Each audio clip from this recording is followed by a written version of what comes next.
Welcome, everybody, to episode 56 of UnHacked. We are cybersecurity made simple for small businesses. I'm Justin Shelley, joined as always by Bryan Lachapelle. Hey. And Mario Zaki. What's up? We are here to help business owners navigate the chaos and the craziness of cyber threats, come out stronger, smarter, and more secure. Today, we are joined by a special guest, Brett Gallant, founder of Adaptive Office Solutions. And today we're going to be breaking down what business leaders often miss and how they rely too heavily on their IT guy. We've never heard that story before, have we? We're going to learn how to really protect your business, but I would say, honestly, we're going to tell you how to know if you are truly protected. So with that, I am Justin Shelley. I am CEO of Phoenix IT Advisors, and we help businesses build their wealth and then protect that wealth from Russian hackers, from, I know, Mario, all the hackers, but I like to pick on the Russians, from government fines and penalties. And finally, if you do get breached, we're going to protect you from class action lawsuits, because that's the latest on this show of The Price is Right. Guys, Bryan, Mario, tell everybody who you are, what you do, and who you do it for. Mario, you go first. Yeah, Mario Zaki, CEO of Mastech IT, located in New Jersey, right outside New York. We work with small to medium-sized businesses to help them stay protected, and specializing in helping CEOs sleep better at night. Beautiful, Bryan. Bryan Lachapelle with B4 Networks, based in beautiful Niagara, Ontario, Canada. We help business owners remove the headaches and frustration that comes with dealing with all things technology. Awesome. And finally, Brett. Brett, thank you so much for being here today. It's such a pleasure to be here, and thank you for being having the opportunity to speak with the four of you, and our millions and millions of listeners. So, quick introduction, Brett. You are a 25-year veteran in the IT and cyberspace. Listen, I don't want to brag, but we're kind of neck and neck for who's older here, I think. Yeah. You founded Adaptive Office Solutions. I want you to talk a little bit about that here in a second. And I believe you've also written a book, Cyber Attack Prevention. Tell me just a tiny bit about both of those. So, the company, it's my passion, been actively involved supporting small, medium businesses since 2010. I have a background in corporate IT for construction fabrication. We are helping people protect what matters most. And what matters most is our information and the privilege and honor to be able to serve our clients and take care of our people. And the book, it really some real life stories, gut-wrenching stories that if you ever want a cure for insomnia, there's the book. Okay. I actually have insomnia. I might take you up on that offer. I'll get back to you on true or false. I would recommend it. Hey, Justin, I can help you sleep better at night. I've heard you say that before, but I mean, we talk week after week. I still can't sleep, Mario. I don't know what you're doing wrong. Oh, wait, I'm not your client. Maybe that's the problem. Yeah, you haven't paid me enough. Yeah. All right, guys, let's go ahead and jump right in here. Brett, you are here because you have some pretty cool stories. And by cool, I mean the stuff that keeps us awake, the stuff that scares us into not sleeping. Tell me a little bit about one. The one that really caught my attention was TeamViewer versus a manufacturing firm. What do we got? Oh, yes. That I reference this story all the time, and I always anonymize the story a bit to protect the victim. Correct. The manufacturing organization in my province, unfortunately, had a devastating incident. We received a phone call from the electrician, the supervisor, saying, "My production line's down, Brett. I can't do anything. It's shut down." And there's all these pages coming out on my printers saying, "You have 72 hours to pay." Oh, God. That's new. I don't know that I've seen the printer be the communication device in a ransomware attack. Bryan, Mario, have you seen that? Not No. once. That's pretty cool. Tell me more. So they had loads of paper and no production. And so crippled their infrastructure that they couldn't do. The manufacturing line was shut down completely. They didn't know what to do. They didn't even know what happened until we rolled a technician, we sent a technician to look at it, and we actually looked at the server, and we seen that the drive, the computer, the server, Windows 11 Pro machine, encrypted with the ransomware demand. And specifically what happened after we investigated that, we found out that that the malicious actors got in through TeamViewer. The TeamViewer was managed by a reputable organization that serves many manufacturers in that industry, but they forgot to batten down the hatches. TeamViewer wide open, not managed. It allowed the threat actors to take advantage of that network that wasn't secure, that had no cyber, and it cost this organization 1 week of downtime in the production. Yikes! Realistically it was 3 days. Now the good news about this was that the vendor support had the foresight to have images saved on the computer in a USB inside the case, which was novel. I never seen that. So we didn't want to take any chances. We put a new hard drive in and reloaded the systems. Did they by chance have their own internal IT provider, or was it an external team that was taking care of them at the time before the breach? We were just doing one portion of that organization, and we were trying to get in to do more work for them. And when they found this out, we had a closer relationship with them. So we did the cleanup, the remediation, and immediately after that, we put our elements of cyber on. We put a security operations center, MDR. We secured as much as we could. Now, most people don't know this, but I know a lot of your listeners are likely aware of this, and you gentlemen are. When a cyber attack happens, that's not the last time we hear from the threat actors. No. These people came back 3 days later, and they started going after the accounting system. Thousands of hits trying to hit the server. We weren't aware of that environment yet. And because of the fact that we had a security operations center, we had the visibility to see what was going on and where it was coming from. We were able to shut it down. But they would have tried relentlessly until they would have gotten in and ransomed and took the financial data, which was arguably, well, a lot more sensitive than production data. What really saved the organization initially in the first part is I'm sure your listeners have heard this, when your buddy or ad hoc IT does just break fix and not really look at the big picture and do the things that are recommended. Sadly, fortunately, because they didn't have a really good IT strategy, that's actually what saved them initially for the first 2 days, because there was no network segmentation. It was really bizarre. I said, because your network is so bad, it actually saved you. It gave you the 48 hours to allow us to put the cyber tools in place to save you from the bigger attack. Do you know how long they were in there before they pulled the trigger and encrypted the data? Like, were they in there for many weeks before, or did they just get in and start doing the damage right away? It was instantaneous from our investigation, and as we know, and I have other stories, but we know sometimes they're in there for months, and I have an example of a story later that I want to share with you, where the threat actors were in for at least 60 days. Yeah, that's what we're seeing too. We're seeing a lot of threat actors now. They're getting in, and they're not making themselves known right away, and they're peeking around, poking around, figuring out how you run your operations, figuring out the most important damage, figuring out how much insurance coverage you have, who's your insurance provider, right? And they're who your really, members are, who do you speak to, how do you contact? Yeah. And then sometimes they're using you as a stepping stone to go after your vendors versus attacking you directly. So exactly. With AI, it's actually making it easier for them too. They're able to analyze everything about the company. Sometimes they'll know more about the company than the owner does.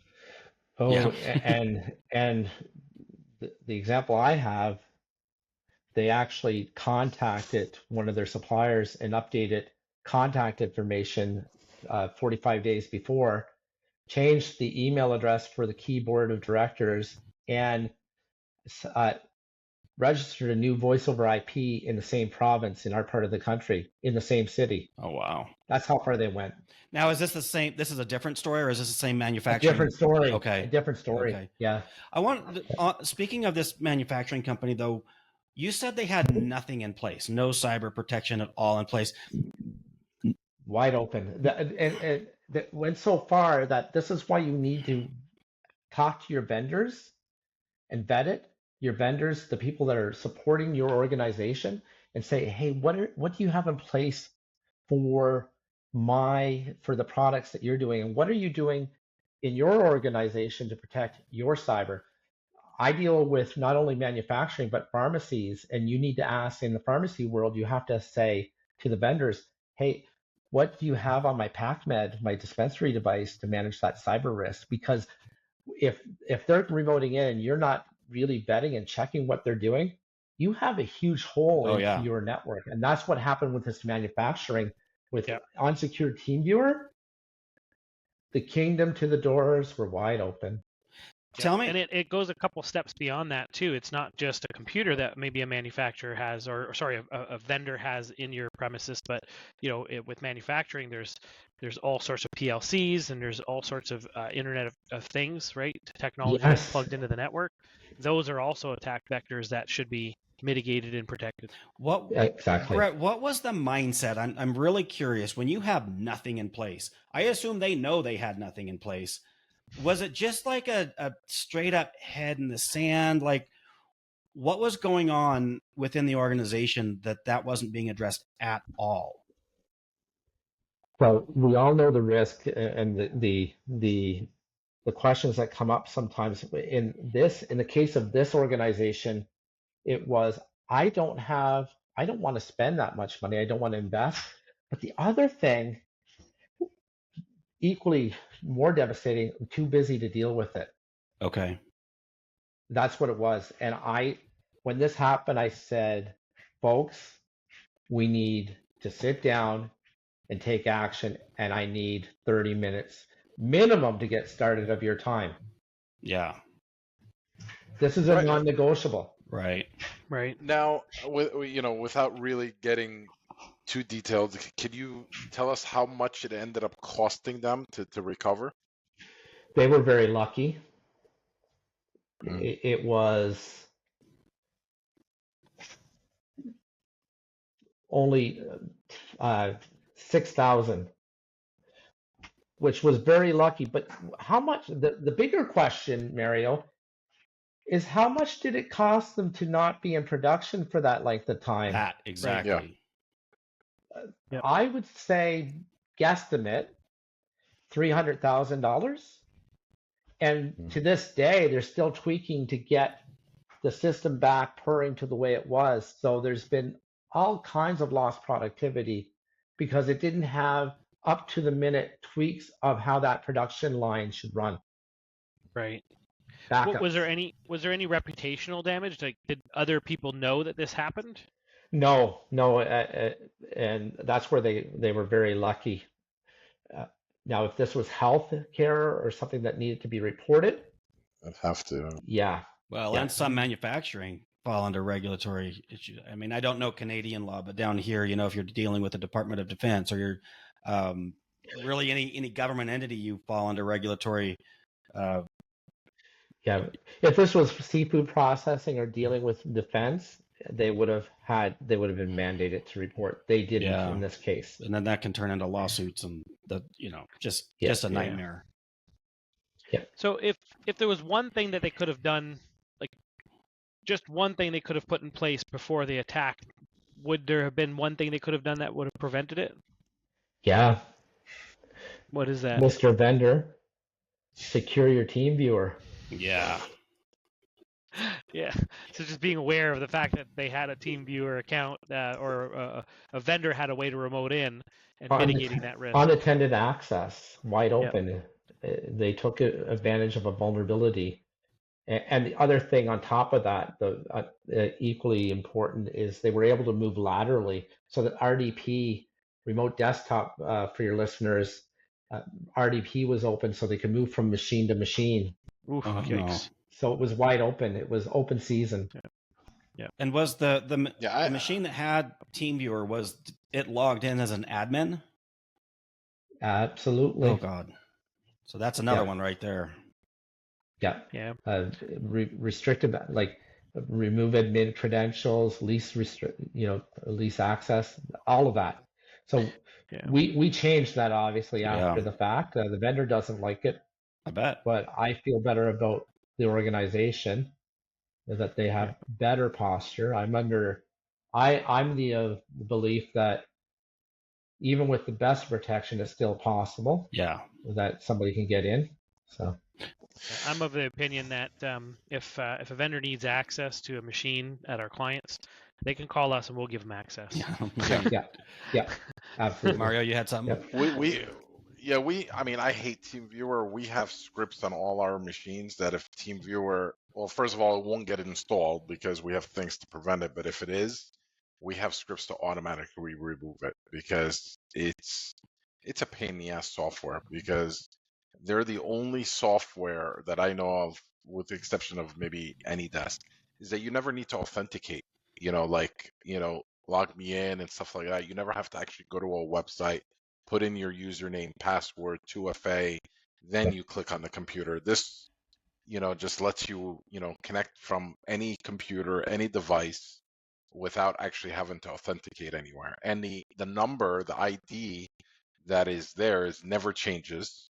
And the passwords that they put in by default is a bunch of BS. It's all lowercase. It's usually like 6 characters, 3 numbers and 3 letters, all lowercase. Well, what the worst part is, gentlemen, the vendor is known to have the same password. So if you breach one of their clients and you get the team viewer for another one of their facilities, Oh wow. you can just call up. And here's the reality of the way some of these attacks are happening.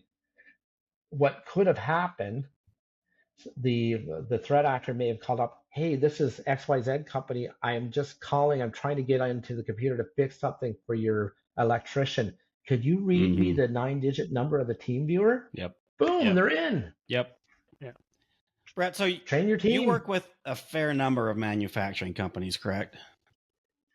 A fair number in that type of industry, and we do a few seafood plants as well. How common is this kind of like a team viewer, some sort of a remote access through a vendor? How common is this in that industry? In that particular industry, for that particular vendor and similar, quite common. That's the only one that I know that is using TeamViewer. Others are using other technologies that I would argue are more secure than that platform. So Okay. I mean, it sounds a lot like and this is old news by now, but the Target breach going way back. I think it was an HVAC vendor that left something open. Does that sound familiar, guys? Anybody? Home Depot. Was it Home Depot? Yeah. Home Depot. Okay. You're right. It was Home Depot. Do you remember the details of that one, Mario? It was the HVAC system for Home Depot. I believe, it had like a vulnerability just like that, and they were able to get in through the HVAC system, and then they were able to piggyback onto the main network, and then they were able to, I think, get into like the credit card machines and stuff like that. But I do remember, and this was probably like 3 years ago. With TeamViewer, it was a water treatment plant in Florida that got breached, and they were lucky because they got right at the very end. The hackers tried to actually alter the chemicals inside the water treatment, and the they were operator trying to was like there. Yeah. and they were trying to poison the entire city or town. Oh wow. And at the very last minute, it was actually caught, and they realized that it was caused by TeamViewer. But Brett, you may know more information I on reference it. that story all the time. We serve municipalities and indigenous communities, and often these organizations have a wastewater treatment plant. And every time we've gone in to work with them, previous IT has forgotten to look at the most critical piece of the infrastructure. And they say, well, why would we want to look at the water treatment? Well, let me tell you what happened in Florida and how they got lucky. Do you want to be, like, if you're casual in your IT and how you're managing the risk for your organization, you become a casualty. It's a crazy When we're dealing world. with people's lives. The vendor access it's a tricky one because it's important for them to be able to support their product, right? That's a given. I've referenced this a few times in the past. I have a vendor, well, a client's vendor wanted full access to their server, and I got in the middle of it and stopped it to do some due diligence. And when I started pressing them for, what's your cybersecurity plan, just in general, and with some details, they're like, yeah, no problem. We'll give all that to you once you sign the NDA. Okay to install the software now? I'm like, where's your NDA, motherfucker? And then they're like, we'll get back to you.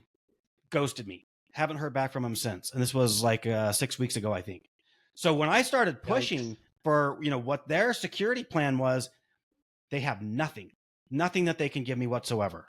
It's crazy. But we just blindly, and by we, I just mean the community, the business community at large, we just need to get a job done. And that probably is one of the biggest problems that we face is in trying to get a job done. Knowing how important the outcome is, sometimes we forget to look at the details. Yeah, so we've gone a couple steps further with some of our greenhouse clients because they're in the same boat. They have a lot of vendors who put in devices on site that they need a remote access to. So not only do we get in the middle and only give them access when they request it, we also, in most cases where it's possible, isolate that unit in its own separate VLAN or virtual network, basically, for those who aren't familiar with that, essentially isolating that computer that it can't access the rest of the network, even if they did want to. So we give them access. They can only access that one box, and anything it's directly attached to, they can't then use that to move through the network. Yeah. It's a crazy world out there, guys. Let's talk about, and so Brett, you mentioned a minute ago something about believing that your IT guys got you covered or whatever else. And I don't think, Bryan, Mario, you've never heard this before, right? Where companies are just... No, tell me more about it. let's dive into this because this is kind of what your book's about, right? Yeah, I really believe the importance that you can't prescribe without diagnosing.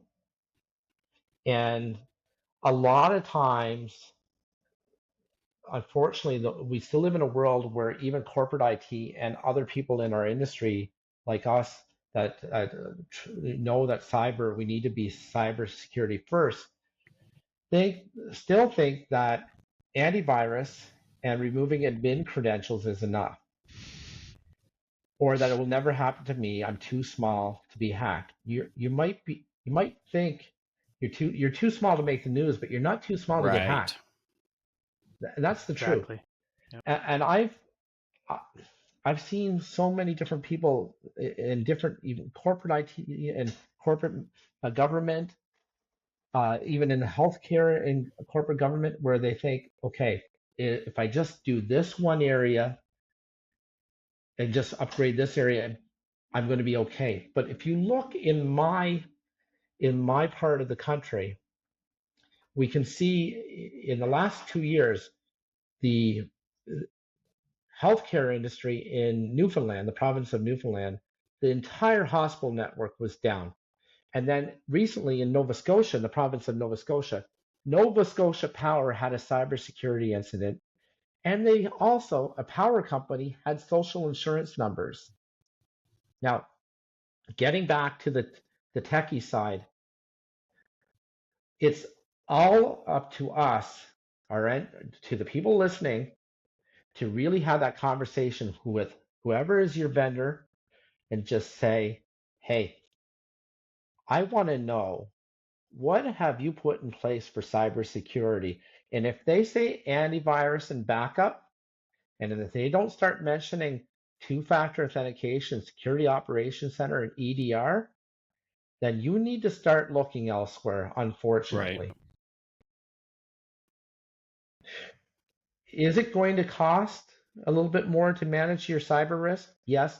But how much is it going to cost if you don't do anything? I mean, you just illustrated that, right? And if you Google it, the average cost of a ransomware attack right now is about 5 million. And Folks, well, I fired a client because of this. So I want to just real quick talk about that, because you first said $300,000. Well, first you said $6,000. Then it's like, yeah, That was his correct. cost. Well, Yeah. that's my point. Like, how do we define this? Because sure, it costs $6,000 to get back up and running. Well, what was the cost in lost production? Now we're up at $300,000. And then you mentioned they're still tweaking things, trying to get back to where they were. If you could really quantify that entire thing, you're probably in the millions, correct? exactly. And I don't even know if they lost the client because they didn't meet production schedules. Right. And they got lucky that it didn't get out. Absolutely. 'Cause if I was a criminal, I would have reached out to every one of their vendors and said, or I would have threatened to reach out to all of the vendors and said, either you pay me or I release it to your vendors and let them know you've been breached. Yep. Right? 100%. Then So, Brett, what other stories? You mentioned that you had another story you wanted to talk about, another case study, example, whatever we're going to call it. What else you got? Yeah.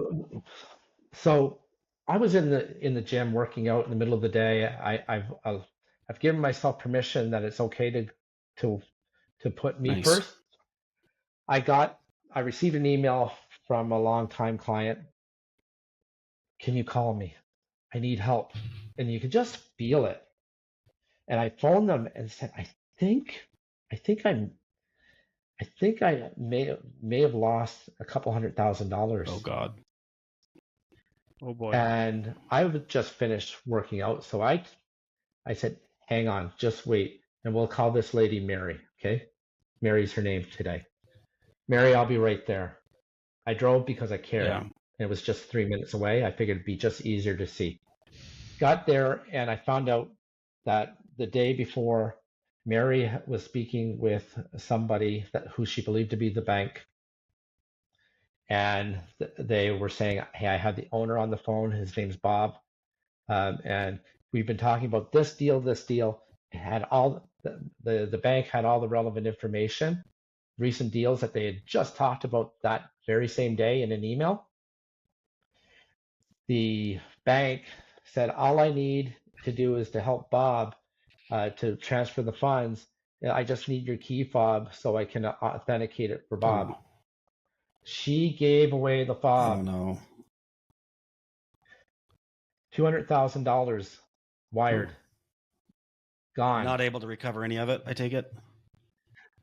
And then they did another one right after that, which the total was 400,000. Oh, wow. They were able to get 160,000 back out of the 400,000. So 340, if my math on the spot math is correct. Holy hell. Exactly. And so when I talked to them and the owner, I talked to Bob, I said, what are you going to do? I actually even had a grant where we could have paid for a cybersecurity risk assessment. Okay. They said, well, what is that going to do for me? We already know we have a problem. I said, yes, but at least we'll know where to start fixing it. They decided not to do anything. Say Nothing that at again all. slower. What? They decided not to do anything. Oh my God. Okay, tell me a little bit. You said you had a grant. What do you mean by that? There's folks. If you hear anything from me, look to your government and see if there's any funding to fund some of these ideas. There's in my province right now. There's a grant through the CBDC, a cybersecurity grant, and you can access funding to help an organization with their cybersecurity posture or AI. They didn't even want to take advantage of that. Why? Which was a no-brainer. I don't know. I can't explain it. But I respect their decision. I don't. And I said, hey, I really appreciate working with you. I can no longer serve you. Bon chance, mes amis. And I said, if you ever have an issue, if you just want to workshop something, the door's always open. I'm happy to talk to you if your new vendor needs something. Guess what happened a month, three weeks I can't ago? imagine. They got hacked again. Guess who came back? Do tell.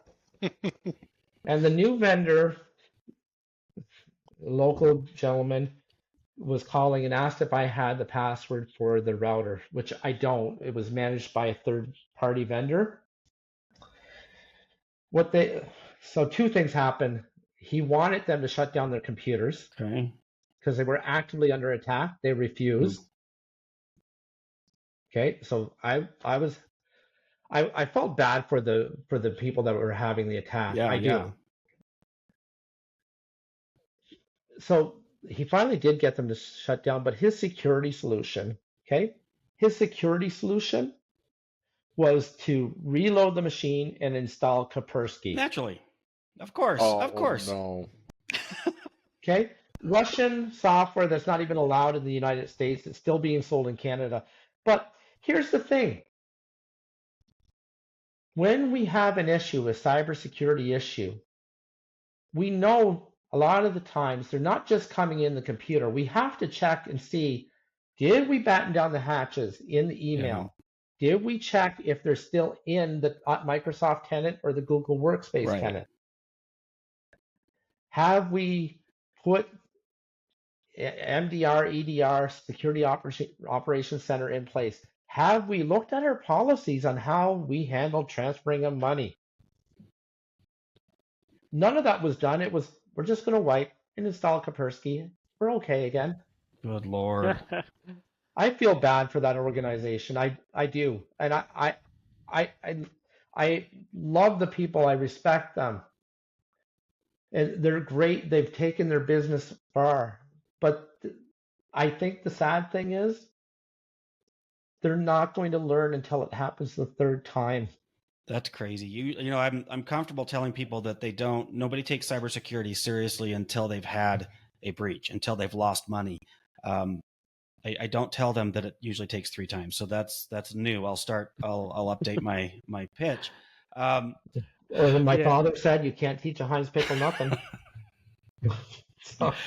So Brett, I wanna talk a little bit about, I think you've got a 3-phase framework. I want to get into that, but before we transition, Mario and then Bryan, do you guys have any kind of questions or thoughts on this latest story?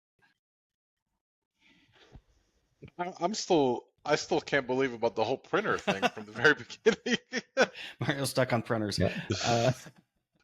Listen, that's a good point because that's one of the biggest problems in IT is making printers work at all. And that was their vector of choice. They're going to go and fix the printers. One of the printers was a LaserJet 4M, Mario. Oh, I haven't seen one of those. But those things don't break. They don't die. Okay. Yeah. Bryan, did you have anything else on this one? Just that I'm actually not 100% shocked that they didn't want to do anything. I've run into a similar situation where it wasn't security related, it was backup related, where somebody lost all of their data.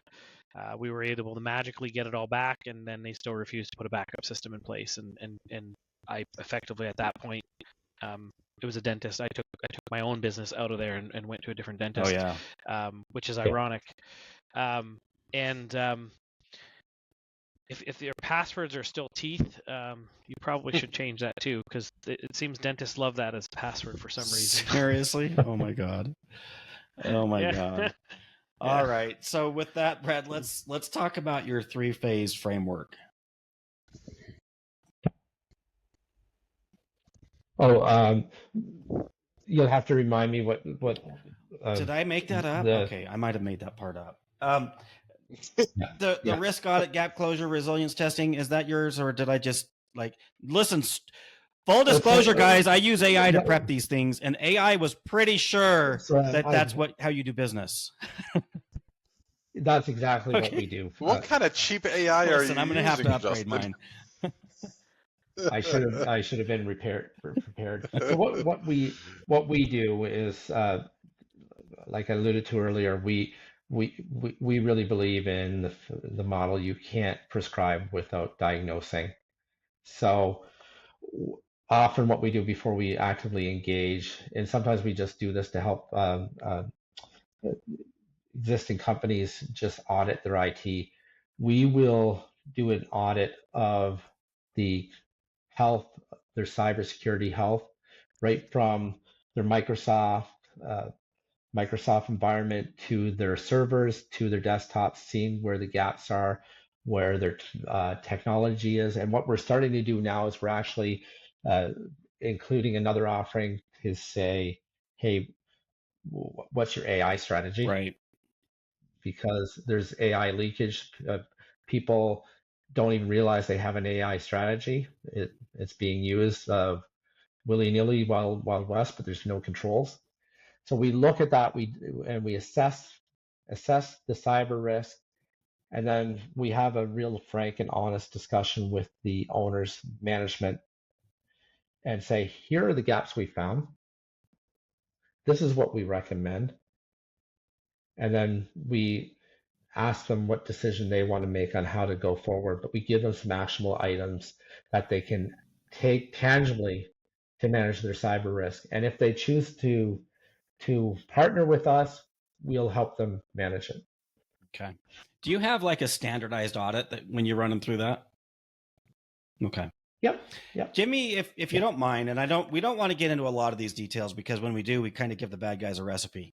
But if you were just to take like, let's say the top 3 things that you check, the most important things that you check in one of these assessments, what do you do?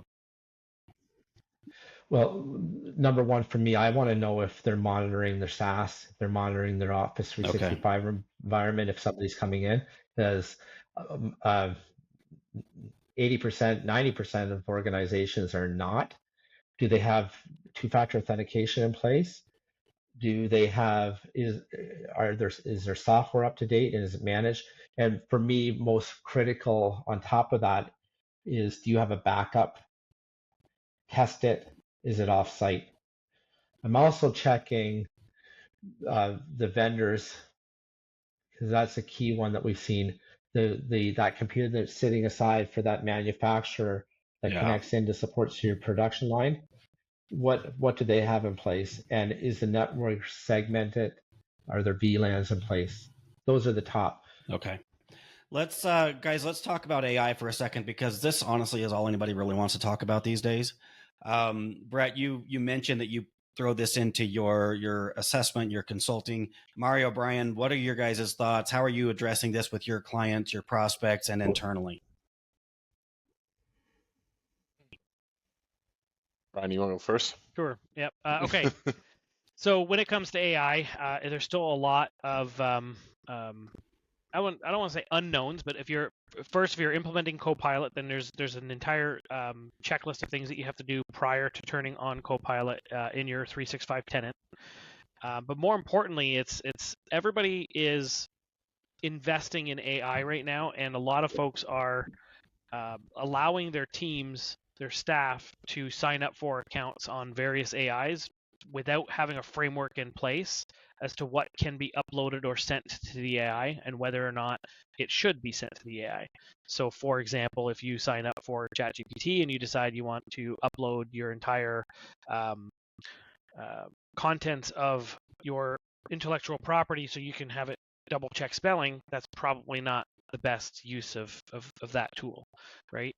And that's just probably a terrible example, but if you're going to have AI being used in your business, you have to have a policy in place as to first of all, an investigation in every AI you're going to use to understand what they're going to use the data for and how it's used, and do they store your data and do they use it to train the data set?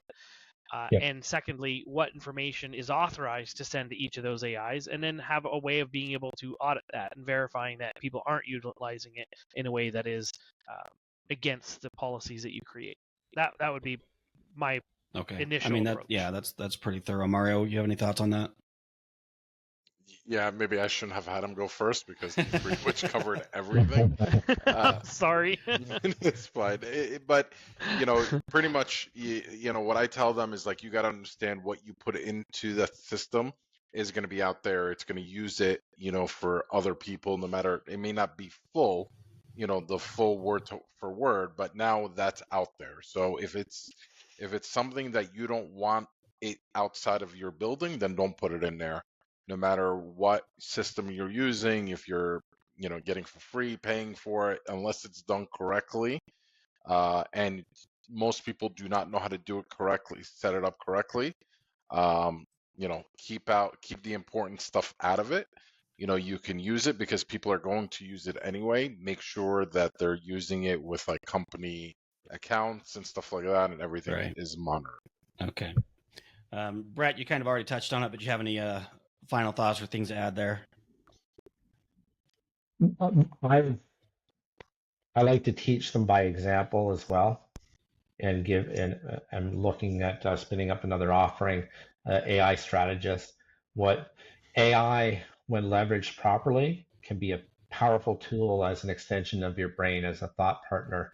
And most people are just using it to write email, but when you start using it with the idea that it's an extension of your brain, and I've gone as far as using it as an AI. I've spun up a board of directors. Uh, I'm leveraging it in ways that are incredible, and I even spun up an AI advisory board. I'm passionate about scouting. I have Baden Powell and Farley Mowat on my AI advisory board for scouting. So it's incredible when we can inspire, because we're all leaders in our communities. When we inspire people to think about propelling and leveraging this new technology, it can do amazing things when used safely. I love that, because I've done a similar thing recently. I have a leadership team that's built in AI that I consult with, because I can do it in the middle of the night. I don't have to wake somebody up. It's great. Yeah, no, I agree. I think as much as we need to be pounding the drum of security, protection, we also need to evangelize the absolute, the huge resource that this is. There's so much that we can do with it, and if nothing else, like, just do something. Just start. But the best advice I was given early on was just keep, ChatGPT or whatever, just keep it open all the time on your computer when you're working, and just throw things at it and just kind of see what happens. Obviously with some safeguards in place, and you can contact any of us and we can teach you how to set even just the basic ChatGPT up so that it doesn't steal your information. But there are much more secure platforms and ways we can go about that. That's probably I love actually talking to I my don't AI. no, I don't You ever talk to? I don't like that. I do. I was my French tutor, French second language tutor. I parle français. That's. Avec, Do you guys know? oui. Okay, do you know that LLMs were initially created for language translation? That's the beginning of this thing. At least that's what I saw on a video on YouTube. I have not fact checked that. It might be a hallucination. I don't know. Okay, guys, unless there's anything else on AI, Brett, I kind of want to wrap this up. We're getting towards the end here. There's a few things about you that kind of caught my attention and why I wanted to talk to you today. But one of them was this business transformation that was closely tied to a personal transformation. Do you mind telling that story? Yeah. Have you ever had one question that changes your life? Am I about to? I did. No, I did. For me, in October 2023, I was speaking to my business coach, Dave. I said, Dave, I don't have any time. I just don't have time to get to the gym. And he said, Brett, you mean to tell me you own your own business and you don't have time to get to the gym? Mm. And that's when I changed everything.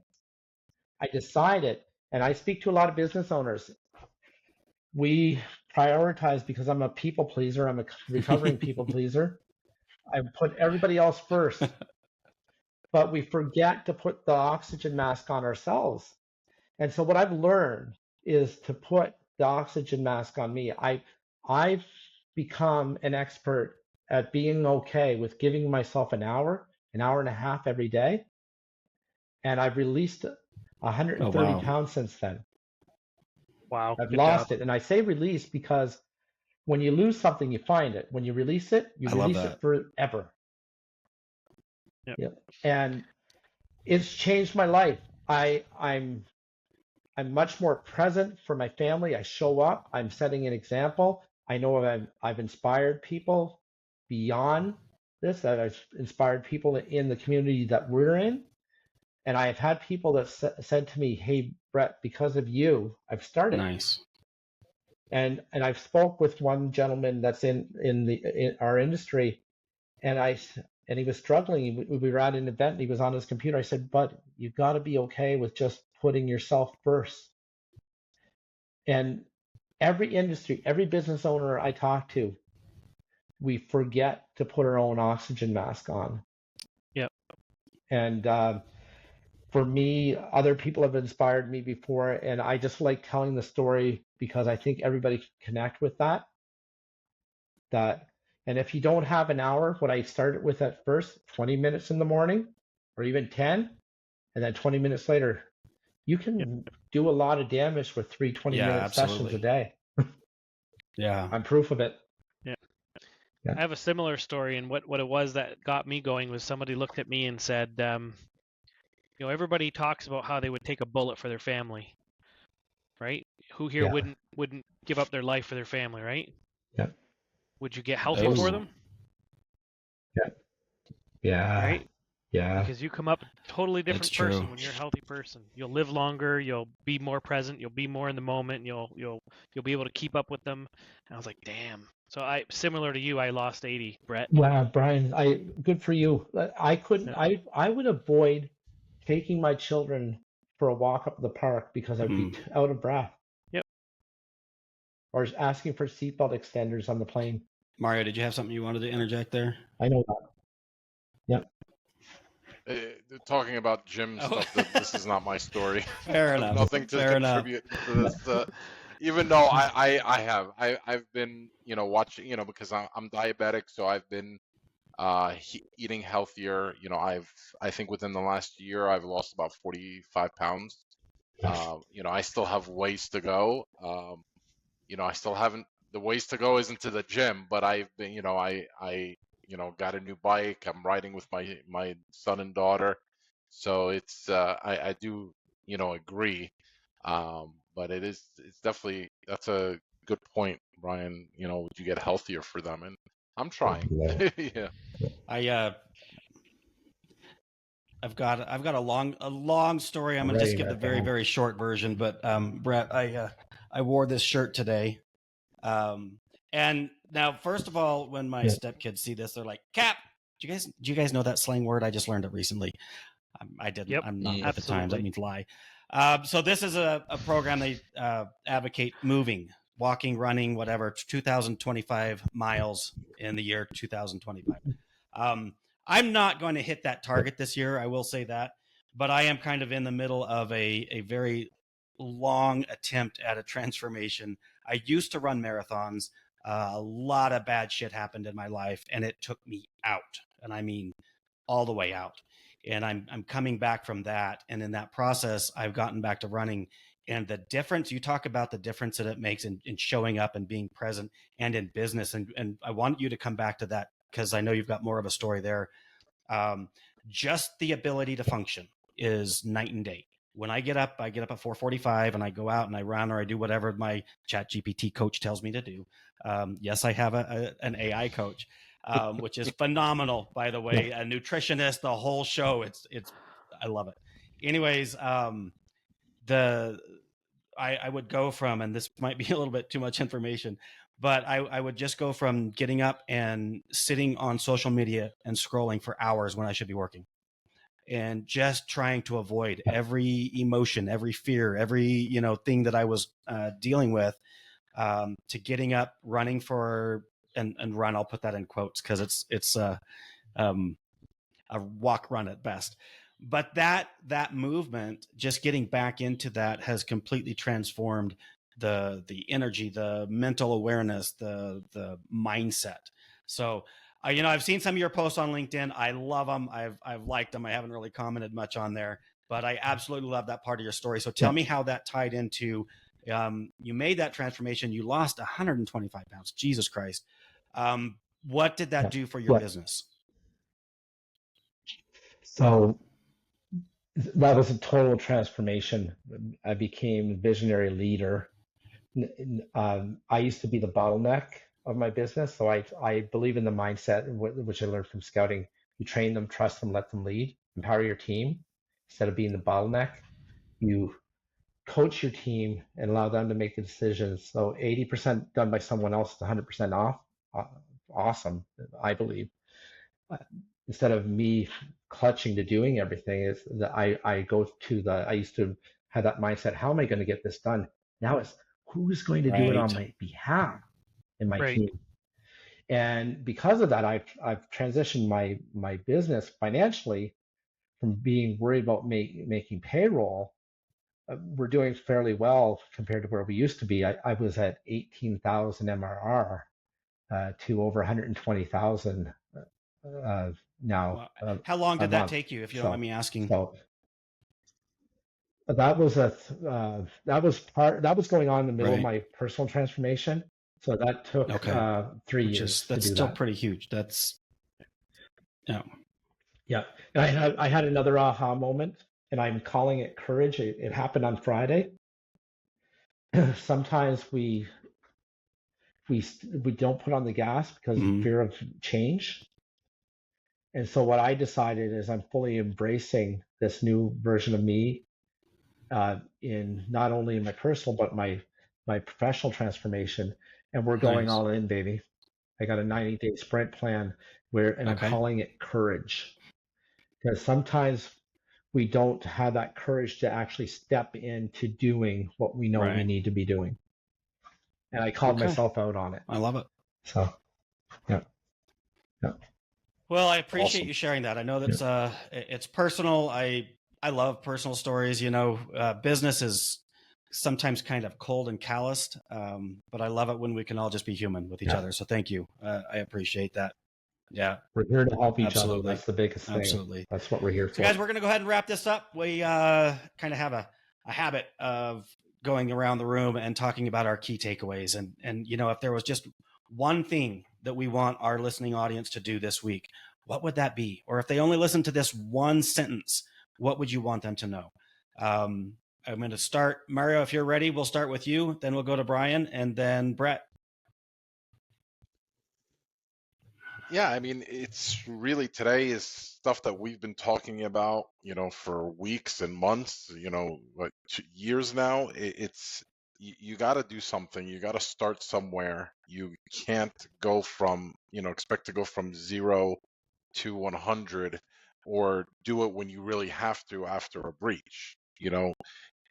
Like get started, do something, consult a professional, and something like Brett said, it can literally go from nothing to costing you over $300,000 and still linger with you for weeks and months later on because you didn't want to spend the money before.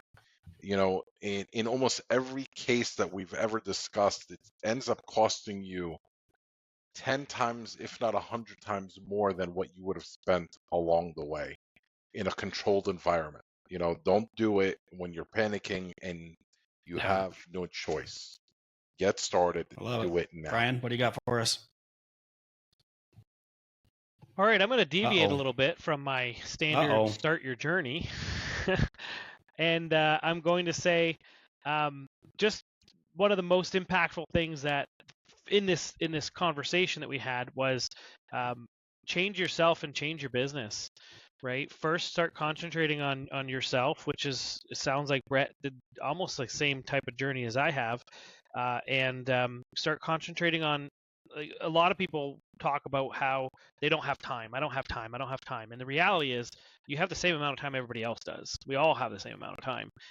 The problem is you're not using. Most people aren't using their time efficiently and wisely, and they're so exhausted and or unable to focus that a lot of the time they spend working on their business is wasteful.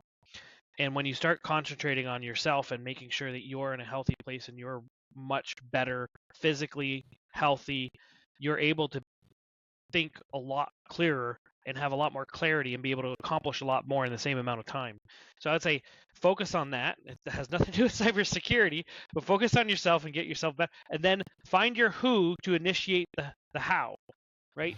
Get somebody in your organization who will take, if it's not you as a leader, and it should be you as a leader, but delegate to someone who you can trust the cybersecurity aspect and get started, and just start implementing one thing at a time. And with that clarity and that extra time that you're going to have, because I know you're going to have extra time if you start focusing on yourself and your health, then you're going to be able to accomplish a lot more. And cybersecurity can become a focus of your business. All right, Brett, you're up.